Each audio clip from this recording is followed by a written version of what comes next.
Hello, everyone. My name is Kate Kendall. I'm formerly the Executive Director of the National Center for Lesbian Rights, joining to have a conversation about queering the courts and what's been happening to the courts, the threats posed by that, and what we might do about it.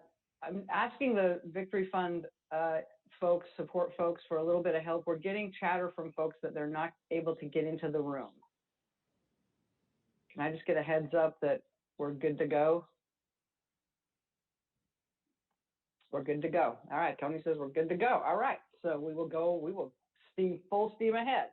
I'm excited about this conversation because as a lawyer myself and someone who led a legal advocacy organization for over 2 decades, during a time arguably of the most catalytic, transformative change in the lives of LGBTQ people and civil society, to see the devolution of the courts and the threats now posed by the courts and the fear of bringing cases to court, which it used to be one of the first things we would think about, is what litigation could we pursue. And now some of us, I think some advocates, are feeling a little bit stopped in our tracks. But we're not going to stop. There are many other avenues we can also pursue, and we're not going to slide backwards, and we're not going to retrograde what we've already achieved. Joining me for this conversation, I'm super excited about this, are 3 terrific individuals who have different perspectives, but long-time contributions that will add a lot to this conversation. First, I want to introduce Judge Sara Martinez. Judge Martinez was a lawyer in private practice in Texas, a Texas native, and is now, and has been for 6 years, a Justice of the Peace in the Dallas County Court, an elected position to which she's obviously been elected multiple times. Kevin Jennings has been the Executive Director, CEO at Lambda Legal for 1 year and 2 days, he said to me this morning. I've known Kevin for over 2 decades, met him as the founder of GLSEN, the Gay and Lesbian Straight Education Network, an organization he founded and then led for 18 years. Kevin then also served in the Obama administration in the Department of Education. Kris Hayashi is also a longtime colleague and friend. Kris is the Executive Director of the Transgender Law Center, based in our beautiful Northern California Bay Area. He's been in that role for 7 years, and prior to that was Executive Director at the Odd Red Lord Project in New York. I've asked each of them to take maybe 2 or 3 minutes to give some opening statements, and maybe take the first minute to talk a little bit more about their biography, anything more that they want to say to you as they situate themselves in this conversation. And Kris, I'd like to start with you. Thanks so much, Kate. It's really great to be here with everyone today. I want to start just by sharing a little bit more about the Transgender Law Center. So we are the largest national trans-led organization in the country. Our work is grounded in legal expertise with a commitment to racial justice. And we do what it takes to keep trans and gender nonconforming people alive, thriving, and fighting for our rights in our communities. So, I really want to ground this discussion of the courts and the legal landscape in this time that we're in. So clearly we are in the midst of a global pandemic and an economic recession in which we have lost people, in which people have lost their homes, their jobs, and so many of us are in isolation. And within this, LGBT folks, the most vulnerable amongst us, are most deeply impacted, from Black folks to migrants to people with disabilities, to elders, to people living with HIV, to trans women and femmes, are most deeply impacted in this time. We're also in a time in which the murders of Black people at the hands of the police and the state continue and have escalated during this time. We also are in a time of continued climate crisis in this country and across the world. And we are coming off of 4 years of administration, which for trans people has done everything they possibly could to roll back the few rights and protections that we have, to ultimately deny our humanity and our very existence. And for trans people, we already were facing violence and harassment and discrimination and lack of having our basic needs met. And it's all just gotten so much worse over the last 4 years, including the continued murders of trans people in this country, the majority of whom are Black trans women.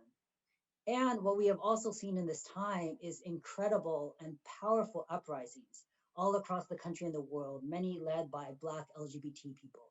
We've seen campaigns and demands that we thought were far off in possibility. We've been able to win them, from calls to defund the police and invest in the health and well-being of our communities. From the wins that we saw this past year at the Supreme Court to the most recent historic election, in which I just have to really raise up and appreciate and thank the Black, Indigenous, people of color, women, folks in the South, folks from disability communities, migrants who made that win possible. So I just think as we enter into this discussion, to ground in the larger context and time for which we're entering is critical. Thank you. Thank you, Kris, so much. Judge Martinez. Thank you, Kate. Thank you to Victory Fund for putting this wonderful panel together. It's my pleasure to be amongst all of you.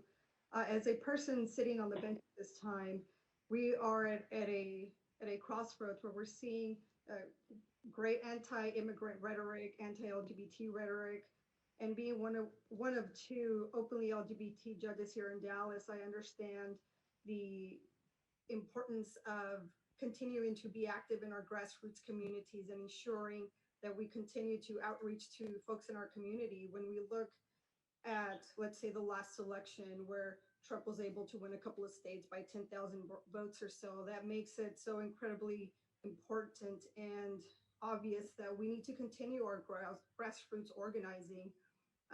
Before I was on the bench, I served in private practice, and prior to those years, I was involved in, the movement for LGBT rights with the National Gay and Lesbian Task Force and being part of their youth institute, along with the Latina Lesbian and Gay organization back in the 90s.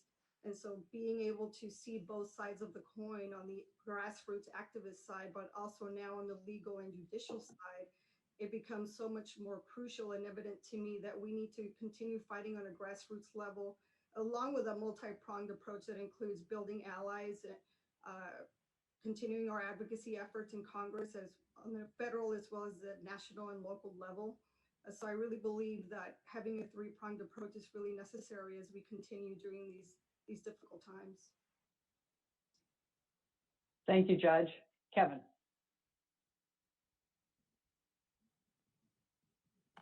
You'd think after 9 months I'd remember to turn the mute button off. I'm Kevin. I use he, him pronouns. And I think that we're in a very dangerous time. And let me tell you why. I'm not an attorney, and I'm a former teacher. And I can't help but go back to my US history classroom that I once led and say, class, there are three branches of government. There's the executive branch, which, as we know, has just moved into friendly territory for us. At Lambda Legal, we're breathing a big sigh of relief because we filed 43 cases against the Trump administration over the last 4 years. It was an enormous drain on us to basically have to spend the amount of time and energy we did just trying to stop him from doing evil things like banning trans people from the military and HIV positive people from the military. We're relieved to not have to do that anymore. That's the good news. Then there's the neutral news, which is that the legislative branch, Congress, is most likely going to be stalemated. Even if we get the Georgia miracle, as I call it, and we get both seats, it's a 50-50 Senate. And some of those 50 on our side are people like Joe Manchin, who I wouldn't exactly put the same category as AOC. So I think it's doubtful we're going to see a wave of progressive legislation through Congress, which leaves us with the judicial branch, which is by far the most hostile territory for us. Trump appointed 3 of the currently sitting 9 Supreme Court justices and over 30% of the sitting federal justices. Our opponents have succeeded in their strategy. They have packed the courts, and they're now going to come through the courts. They no longer control the executive branch. They know they are stalemated in the legislative branch. They have one branch left to come through, and they're going to be coming. So I think that we are in a very dangerous moment. And to emphasize the depth of the danger, if Amy Coney Barrett lives as long as Ruth Bader Ginsburg did, she'll still be handing down decisions from the Supreme Court bench in the year 2059. Think about that for a second. No, I don't want to. Back to you, Kate. Well, thanks, Kevin. It is important that we understand the threat that we face, given the gains that we've made. And I'm going to come to you for this first question, Kevin. You set a 30,000-foot view of the threat that we face. I'm curious to get a little bit more granular. What do you think, or maybe the one or two greatest threats posed by the serious right war? Oh my God, quit trying to say it, Kate. Don't try to say it. The partisan lurch of the courts to the right. What do you think are the one or two greatest threats that we face? I think the overwhelming, most dangerous threat is the threat of what they call religious exemptions, or what I call licenses to discriminate. Basically, what they are trying to do is they are trying to get permission for religion to trump law. And the ruling that came down the night before Thanksgiving, where the Supreme Court basically said to Governor Cuomo, no, religion is going to trump law in your state, and we're going to allow religious gatherings, even though we know they spread COVID. That was, I sort of felt like, I'm old enough to remember the original Jaws movie. And if you remember the theme, it starts off, dun, dun, dun, dun, and it's a sign the shark is coming. I sort of felt like that ruling the night before Thanksgiving, I sort of felt like I started hearing the theme to Jaws all over again. It's coming. And they have stacked the court with extremists, and I don't trust them. So I think one of the biggest threats right now is if we start saying that you don't have to obey the law because the law conflicts with your religion, not just LGBT people are at risk. Various religious groups are at risk. There are places, Bob Jones University, for instance, where interracial dating is not allowed because in their reading of the Bible, it is against the Bible. This is an incredibly slippery slope, which could destroy the very foundation of our democracy. So I think that is the single biggest threat we're facing. Thanks for that, Kevin. Kris, I want to ask you if there's any more texture you want to add to the question about the greatest threats from your perspective. Yeah, absolutely. Just to add and to emphasize what Kevin said, I absolutely agree. I mean, I think that there's been a very clear strategy by the right and by our opponents, and the targets have been a broad array of communities. But I know that trans folks have felt it deeply, as has our friends in the reproductive justice and equal rights movement. This clear strategy to use religion as a license to discriminate. This has been many, many years at this point. And I just think we cannot sleep on it, particularly thinking about the Fulton versus Philly case that's coming up. It is much more than its face value about foster care. It is really about this overall attempt to use religion to deny the rights and humanity of so many people. And I think also for me, the bigger picture also is that one of my fears right now is that as a movement, we will be complacent. And we've seen this happen before when we've had big wins, right? My greatest fear is that we will think that there is not more work to do when there is so much work to do, and there's so much that we need to keep on our radar and be diligent about in terms of defending our rights, particularly for communities who are most vulnerable and most under attack in these times. Yeah, I really want to underscore what you just said, Kris, and I want everyone to take this to heart. If you feel comfortable now because Biden was elected and we're going to have a Biden-Harris administration, you're not paying attention. We still have so many grave threats to basic justice for so many communities and really the future of democracy. There are so many fissures that have been exposed by this administration. This is where the hard work actually really begins, and maybe an opportunity for true racial reconciliation based on what we've endured for the last 4 years and what it's exposed. So I really want to underscore what you said, Kris. I think to relax now, I mean, you can definitely feel a sense of relief that the terroristic Trump administration is going to be showing the door. I feel that relief.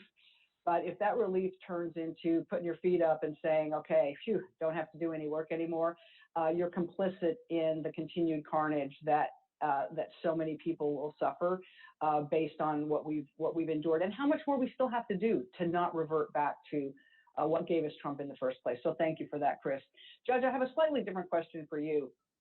Going back to Kevin's analogy, you're an island of safety in a sea of sharks to some degree, both sort of literally given Texas and figuratively in terms of just the bench overall. How do you think? How are you feeling about being a part of the bench and watching its degradation is the only word I can really think of. And how do you feel? How are you responding to it? And what would you say to the rest of us in terms of responding to this? It's incredibly disappointing to read the opinions that have come down from the court in the last week.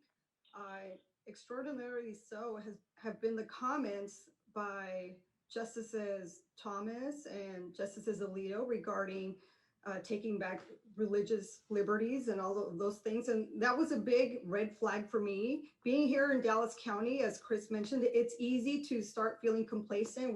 We're having LGBT judges on the bench, an overwhelming number of women in positions of leadership here in Dallas. But I'm glad to report that at least in Dallas, we're cognizant of where we are in relation to our state. And in our last election, Tarrant County, which is our neighboring county, actually went blue for the very first time. So I feel that at least here in the North Texas area, we're continuing to keep our focus in our grassroots organizing. And as a community, we continue to do that on legislative level, speaking to our legislative representatives in Austin and making sure that our priorities are being heard. But personally, as a person that's on the bench at this time, it's very disheartening to see the erosion of basic rights after the significant gains that we've made in the last few decades. It's definitely concerning. Yeah, I really feel that the empathy for you, that it's, I mean, you're in a position, I mean, judges are in a position of, such tremendous power and authority, and it's a role we want to admire. It's a role we would love our kids to aspire to, and to have judges appointed by this administration through the McConnell-run Senate who are rated not qualified by the American Bar Association, who have been attorneys for all of like 15 minutes, and now they're going to be judges, who have never tried a case. This is not what brings honor to the law and to the practice of law and to the sense of what law is supposed to do for folks, to say nothing of the erosion of civil liberties and civil rights protection. So I feel you, and I'm glad you're there. Kris, I want to come back to you, and then Kevin, I also want you to answer this question. We've obviously all experienced over the course of the last 15 years, and Kris, you talked about some of the huge gains that would have been unimaginable. I mean, even winning marriage in 2015, NCLR was a part of that case, Lambda was a part of that case, our partners at the ACLU, so many others made it possible, doing the work on the ground, TLC among them. And even so, when we won in 2015, I kind of couldn't believe it, because it felt like the trajectory had moved so fast, and the rapidity with which we went from Prop 8 to winning marriage nationwide, it was the lifetime of a second grader, right? So we've had huge wins. What else would you call out as some of the big landmark victories that you've seen in your tenure in this movement? And what are the cases, you mentioned Fulton County, but are there other cases in the queue that you're most concerned about? Yeah, absolutely. So, I mean, we of course have to talk about Bostock, right? The case making it clear that trans folks, LGBT folks overall are protected from employment discrimination. And this case is historic in so many ways, and is something that I know our team at TLC and folks at NCLR and Lambda all have been building towards for many, many years. And I think particularly naming the presence of trans lawyers who worked on that case and who were in the court, Shannon Minter, Chase Strangio, Gabriel Arkels, all of that to me is so historic. And, I will say, like, I was not super optimistic that we would win. So, I think that case in particular is incredibly historic and important, and it will be so critical that we make sure that it's actually implemented. There's so much more work to do to make sure that trans folks, that LGBT folks broadly actually feel the impact of that win. I will say that in terms of thinking about other kind of threats coming up, one area that we have done a lot of work around is definitely around immigration, and particularly trans migrants, knowing that trans folks in detention face immense violence and harassment, and there have been trans folks who have been killed in detention.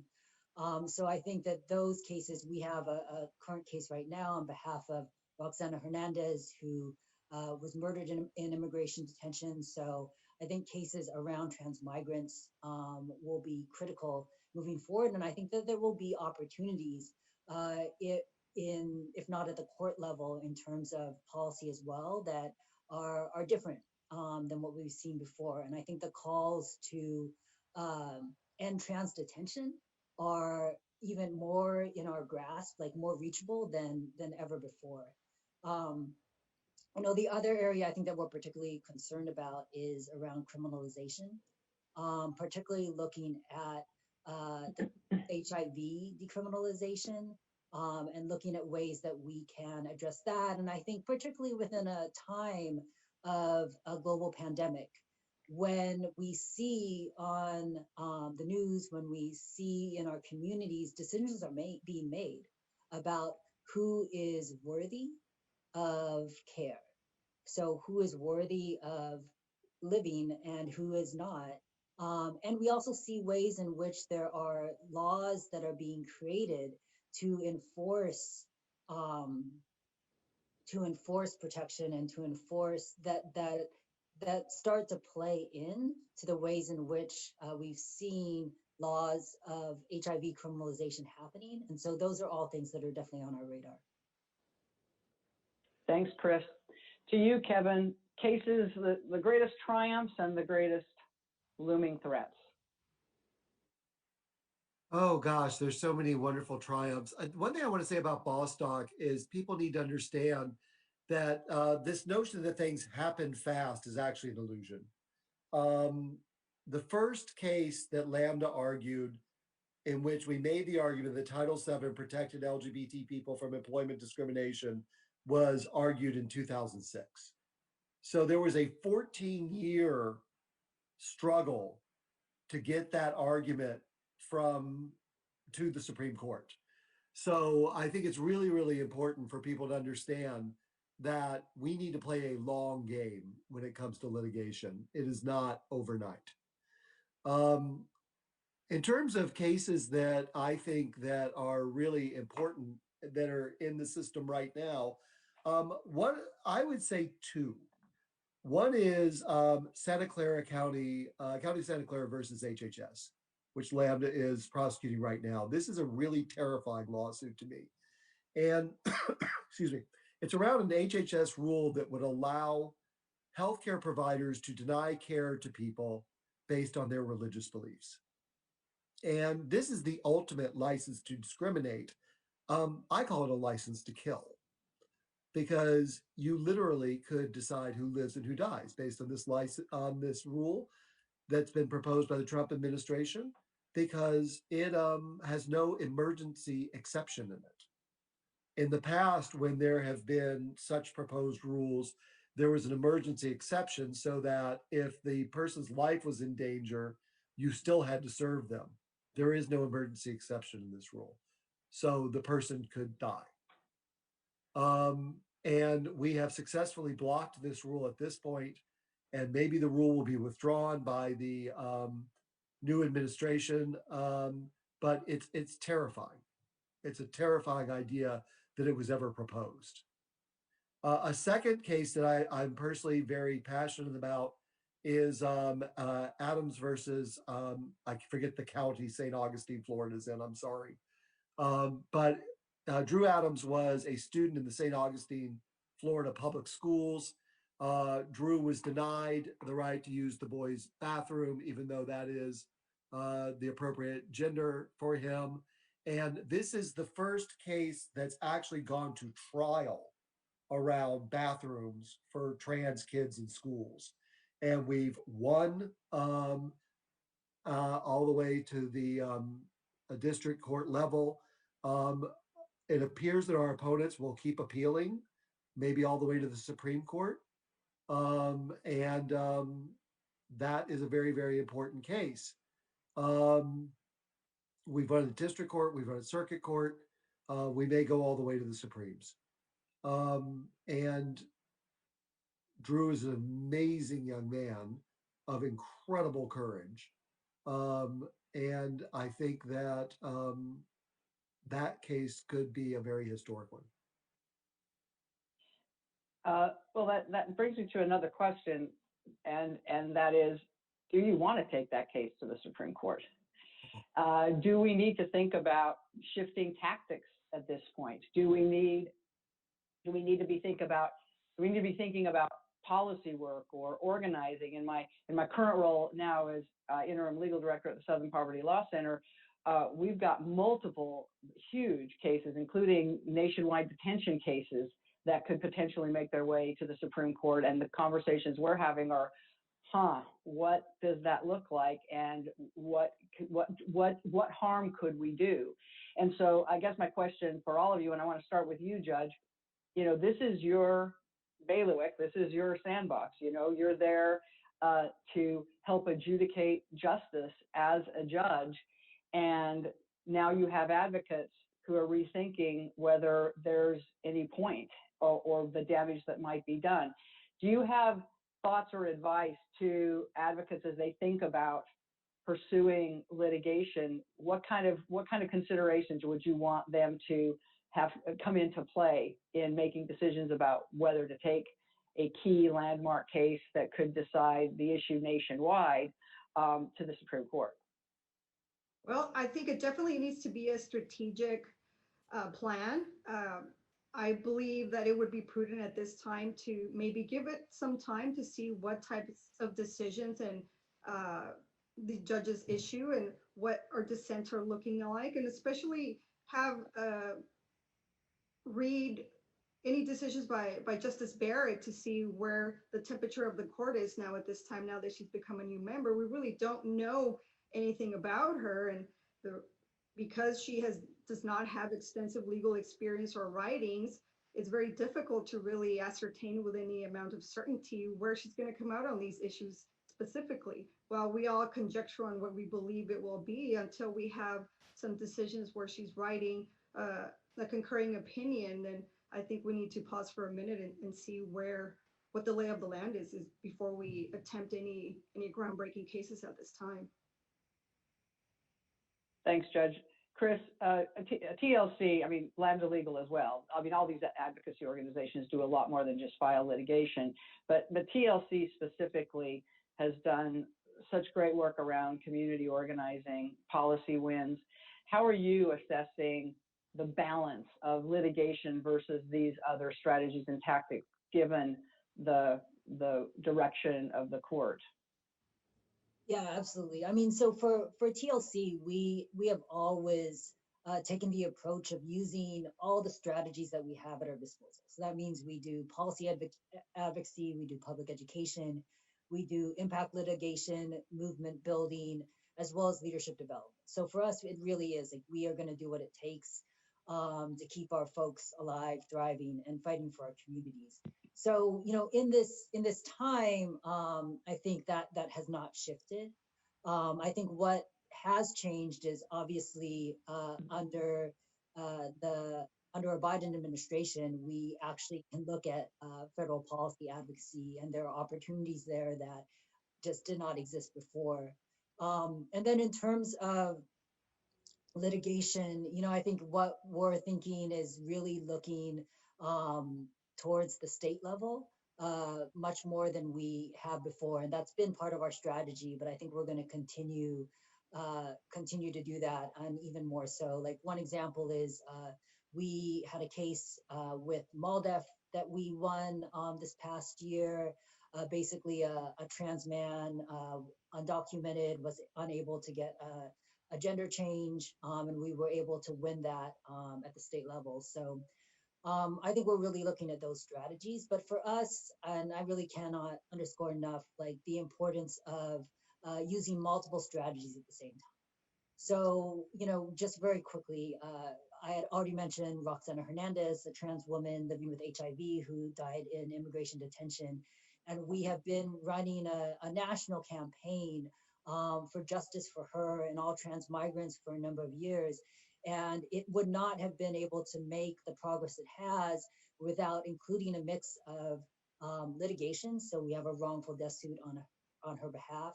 We also have a national migrant justice campaign led by grassroots Black, Indigenous people of color, and migrant leaders who have been leading actions, running public campaigns, calling for justice for Roxanna, as well as for other migrants.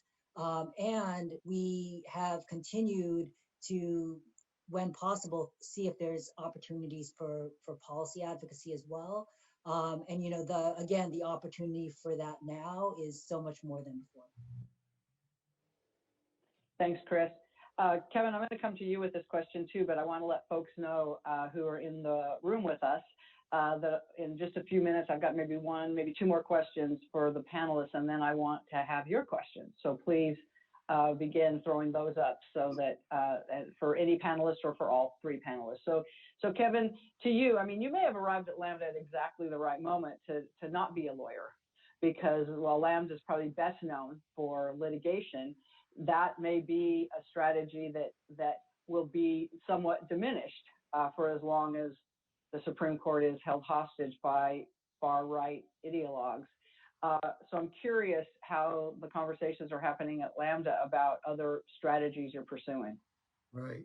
Well, first of all, the full name of Lambda is the Lambda Legal Defense and Education Fund. So public education, like Kris, I think everybody thinks of Lambda as strictly a litigation shop, but public education and public policy advocacy have been part of what Lambda has done since it was created 47 years ago. And we are in the process of finalizing a new strategic plan. And we were waiting until after the election to put the final touches on it. And for the exact reasons Kris was just citing, we are actually going to be increasing our investments in public policy advocacy and in public education to take into account the new landscape in which we're operating. In terms of wanting things to go to the Supremes, let me be really clear on the Drew Adams case. We won. We're happy to stop now. If it goes to the Supremes, it's because our opponents are appealing our victory. So we're not eager to go to the Supremes with this one, but if we have to, we will. The reality is that they're probably more eager to go to the Supremes with the current composition of the court than we are. And we're going to have to be very strategic about which circuits we bring suits in, we're going to have to pick our shots very, very carefully going forward, because some of the landscape has been made, it's scorched earth now. And we would be very unwise to go there in terms of certain circuits because of who now controls them. So Judge, and this is really for everybody, but I'll start with the judge. Last year, and I still do a little bit of this, but last year I got deeply involved in court reform efforts, specifically the strategy of expanding the size of the Supreme Court in order to reverse the theft of the Merrick Garland seat and add justices whose seats have been illegitimately filled by, I would say, Kavanaugh and Amy Coney Barrett specifically. Obviously, in order to expand the size of the court, you need a bill out of the Congress, signed by the president. There are all sorts of other measures that have been proposed, term limits, for example, rotation of seats. Have you given much thought to the court reform efforts, and as a way to ameliorate this multi-generational harm that we are facing from the current makeup of the Supreme Court? Are there any particular reforms that have struck you as might be effective? I actually have thought about this, and I really do believe that the time has come to add more members to the Supreme Court. The last time that was done was in 1869. It's been 150 years. How much has the country changed in all of that time? And really, the court in its current composition is not reflective of the changes that have happened in the country, not only demographically, but in all sorts of other ways. And I think the time is ripe to do that. The country is not the same country it was 150 odd some years ago. And I think that we need to look into expanding the court, and term limits are also something that we need to look at. We're having folks be in a judicial seat for 30, 40, 50 years. And I think that it's better to have a rotation of different judges being assigned to the federal benches other than folks that are sitting there for 50 years and that are not reflective of the changes that are present in our communities and the diversity of our communities. That's terrific. Well, when we expand the court, you're first in line for a seat. Kevin, Kris, any thoughts on court reform ideas that have been floated? The thing that makes me really sad is that I'm afraid most of these ideas are DOA at this moment because of what happened in the election. I think there is a crying need for court reform, but with the stalemate situation in the Congress, I don't see any real hope for it. I think that is a crying shame because I think a lot of what Sara said is true. Understood. Kris, what would you add? Yeah, I don't have a lot to add. I mean, definitely agree with everything that Sara and Kevin said. We definitely also support the expansion of the Supreme Court and think that that's critical to call for in this moment. Great, thanks. So I don't see questions in the chat. Is that where people can put them, folks? I'll just assume that. And if there are any that I get, you just shoot them my way and I'll look for those. I guess I have one question that's a little bit of a question. It's a question I get asked every time I ever speak anywhere. And that is, we've got an audience of folks who are clearly politically engaged and politically active. Some of them are elected officials themselves. These are individuals who are highly engaged and probably have access to some relative power. What would you have folks in our audience, the Victory Institute conference, do? What's the key takeaway you want people to take? They can't do everything about everything, but they can do something about something. What's the something about something you would ask folks to do? Kris, you want to start? Yeah, absolutely. Bear with me. I'm going to do a little bit of walk through some history. So, in 2015, right around the time when the kind of bathroom bills were cropping up around the country, attacking trans communities, TLC, along with some other partner organizations, called a national strategy meeting of trans leaders from across the country. We held it in Atlanta, Georgia, to really assess the moment, and both opportunities and what strategies we might want to be able to move together nationally. Given that that was a level of kind of concentrated and organized attack that as a trans community we hadn't faced at that level.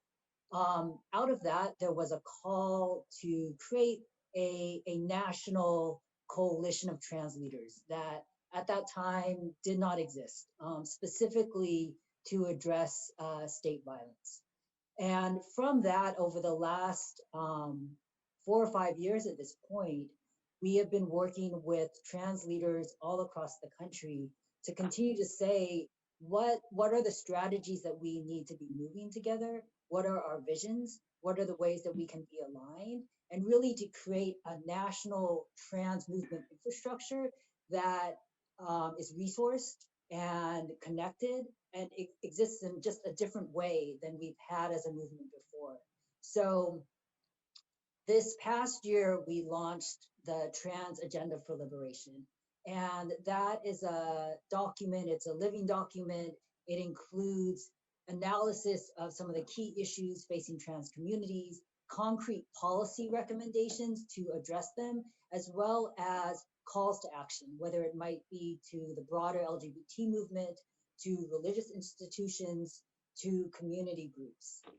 That agenda was created over many, many years of work by many organizations, but most recently, for a good 2 years, a coalition of national trans leaders from all across the country, the majority of whom are trans women and femmes, the majority of whom are Black, Indigenous, and people of color, work together to create that agenda.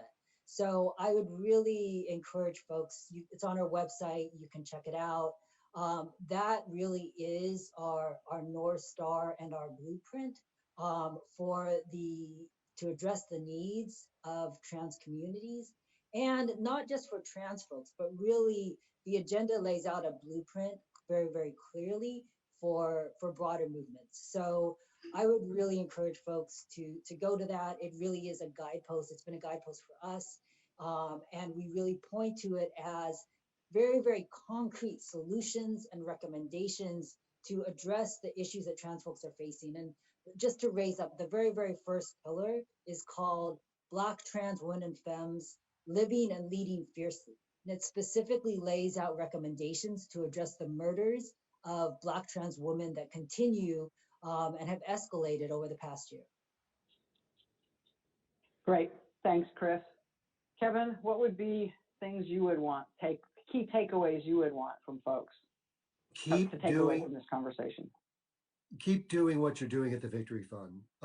It is so critical that there be out LGBT people at the table. We all know the cliche, if you're not at the table, you're probably on the menu. But I want to make this extremely personal for a second. 2 days ago, we had World AIDS Day. I'm 57. My first boyfriend died. My college roommate died. My best friend from college died. I can keep going until the end of this session if you'd like me to keep giving you names. That happened because in the 80s, we were not at the table. For younger people, you need to understand that before the Victory Fund, there were no out governors, no out senators, no out appointees like I was in the administration under President Obama. We just were not at the table. And it made it very easy for the administration to ignore us and to let us die. So get to the table. And if you are not interested in getting to the table personally, empower other people to get to the table. And once you get to that table, I want you to remember the slogan of the first Black women's club in America, the National Association of Colored Women, which was founded in the late 1800s. Their slogan was, "Lifting as we climb." Bring people along with you. If you're white, bring people of color with you. If you're cisgender, bring trans people with you. Bring other people with you. Broaden the number of seats at the table. Because if you're not at the table, you really are going to be on the menu. So I think the Victory Fund is one of the most important organizations in this community. I think electing out LGBT people to office is one of the most critical things we can be doing. And I thank you for what you're already doing. Thanks, Kevin. Judge, what should people take away? Where to start? There's many takeaways, but the one foremost and on my mind is to continue organizing. Having a background as a community organizer, as a grassroots activist, I know that this is a way to create real change. And you might think, well, you know, I need to be part of a big organization. I need tons of money, but you can really begin organizing in your own community on an issue that you care about. And eventually you will get a following of like-minded people where you can get together and change other things.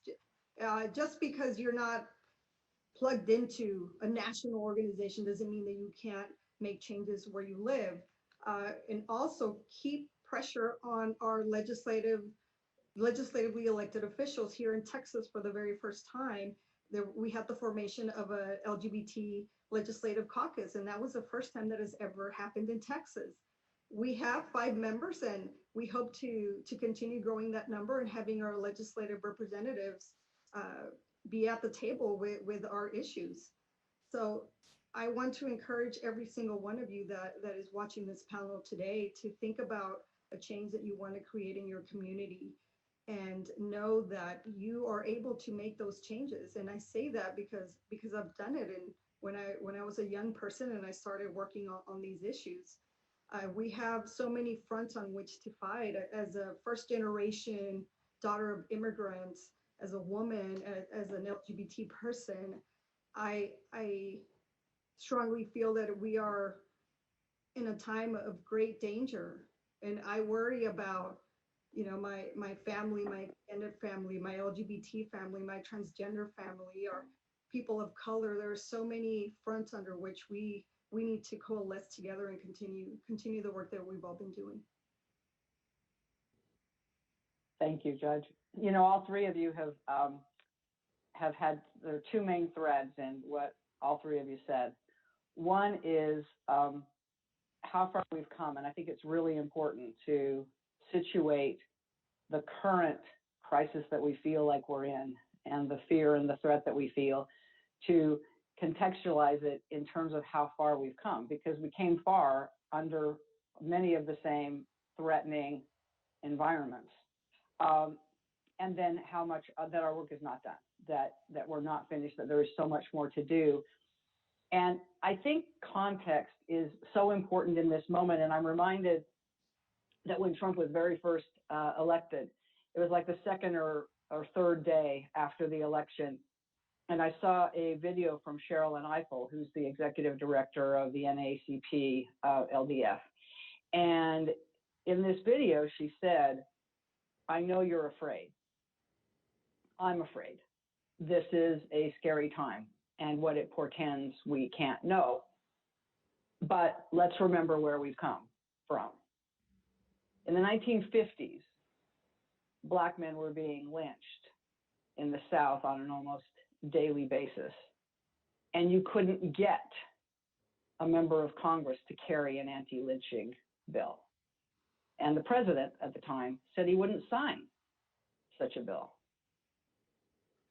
You need to know that history to sort of appreciate how far the Black community's come, yet still faces huge hurdles. And Kevin, to the AIDS and HIV point, I still remember in the 1980s when Reagan was president and Larry Speakes, his press secretary, was asked at a press conference.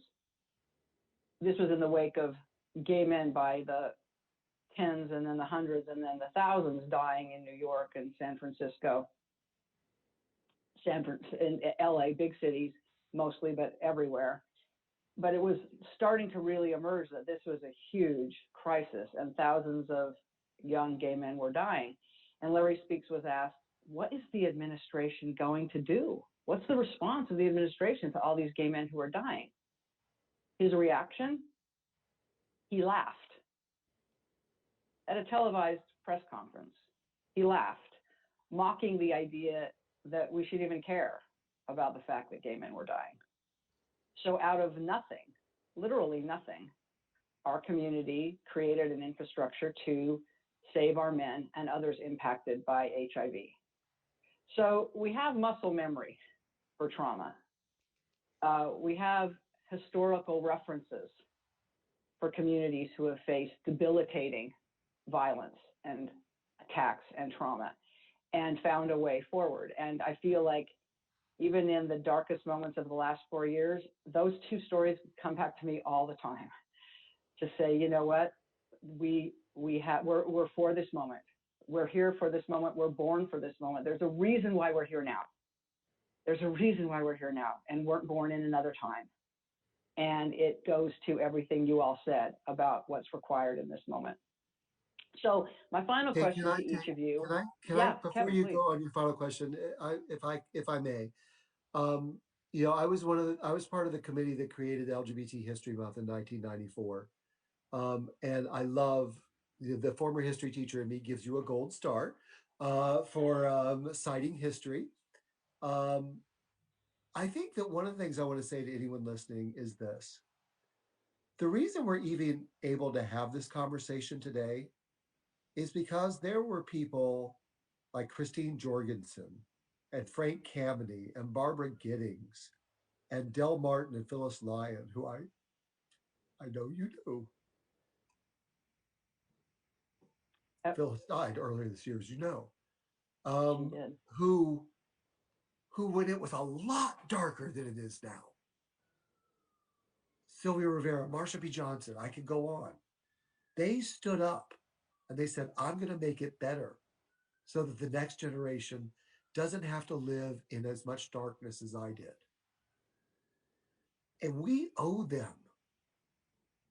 And what we owe them is to make sure the next generation has it better than we do.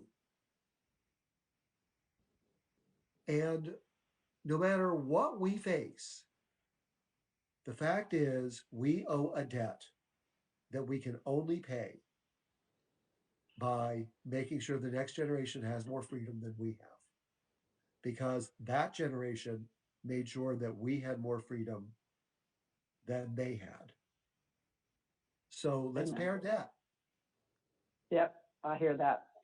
So we're going to lose Kris, folks, who has another panel. So I'm going to pitch the last question to you, Kris. And it's a little bit what gives you hope, but it's also what are your final words? Yeah, thanks, Kate, and thanks, everyone. You know, I just want to a little bit go off of what Kevin just said. And I want to raise up the legacy of Monica Roberts.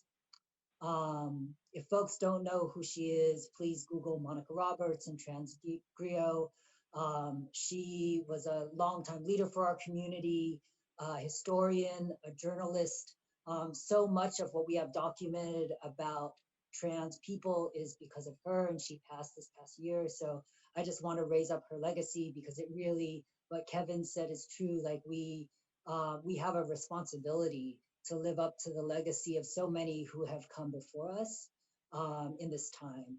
And then the last thing I'll say is I just have to quote Miss Major Griffin Gracie, who says it much more colorfully, but that we are still here. And we are still here, right? We are still here after this past year of so many things. After the past 4 years of the Trump administration, we are still here. And I continue to be inspired and find hope in the incredible resilience and power and beauty and joy of our communities, particularly the Black, Indigenous, people of color, trans women and femmes who in this year of so much have literally done everything that they possibly could to make sure that particularly trans folks in our communities had food, had housing, had access to healthcare, and often with very, very little resource. So I would just leave folks with that we are still here. Thanks, Kris. And we know you have to jump, so no offense, we all understand it. It's good to see you, my friend. Take care. Judge, what would be your closing words for folks. I continue to be full of hope. You know, in the decades that I've been working in this movement in various roles, I have continued to see people stand up to injustice every single day, year after year, decade after decade. And this time in our country is no different. We are a resilient bunch and we were made to survive. And I think that we are equipped to handle these challenges. And I'm inspired every day by people all over the country and frankly all over the world continuing to fight for justice. But here in our country, the Black Lives Matter movement, our anti-immigrant movement that we're holding back through advocacy and legislation. And I'm very inspired every single day by the power of our youth all over the country that have said, you know, this is unacceptable and we will continue this fight no matter what it takes. And I think having their energy really is a conduit to feed all of us and to feed our souls in continuing this fight. And I'm also very much hopeful when I see a new crop of elected persons that are LGBT or allies. And we have made great strides here in Texas in that effort. So all of those things give me hope. And as a closing, I would like to continue to encourage everyone to look at seeking public office.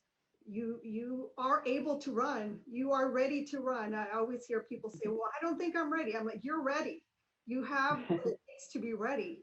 And if you are not wanting to be an elected person, then you look at your local committees and boards. That's a great way to have LGBT representation. As we know, representation is policy. And if we have all these different folks at the table, then we can still be heard. As part of my job here, I'm also on the Judicial Nominating Committee, and we do have the opportunity to appoint some of our judges here in the county. So I encourage folks to look at those options as another way to serve. Thank you, Judge. Kevin, last word. I'll close with my favorite quote in the world by the great gay artist Andy Warhol, who once said, "People will tell you that time changes things, but actually you have to change them yourself." I love that. Well, thanks everyone for joining us. I do think, you know, what I am reminded of all the time is, you know, we're gonna have grandkids or kids or nieces or nephews or neighbor kids who will 20 years hence read about what happened during this period of time, and they're going to come to us knowing we lived through it and said, whoa, that looked like a major mess and really scary and frightening. And they're going to say, what did you do? And we need to act now in a way that makes us proud of whatever our answer is. So thank you, Victory Institute, for making us proud every day in terms of what you're doing. Elected officials and supporters for being here and for speaking out. Join the Victory Institute tonight for the Women Out to Win reception, which is always a lot of fun, and even virtually.